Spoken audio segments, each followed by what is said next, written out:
Hey, Tech Guide Ninjas here. Hope you're having a good day today. So today we're looking at how to see word count in Google Docs. So if you are like a freelance writer or a student creating documents and articles, it can be really helpful to see the word count as you are typing.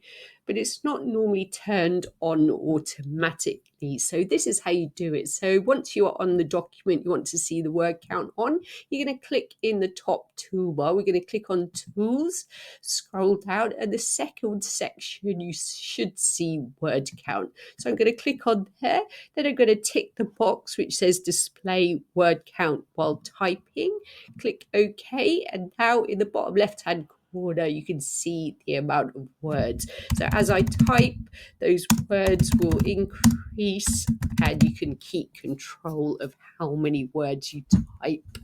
I hope that was helpful. Please like the video and subscribe. I will see you soon.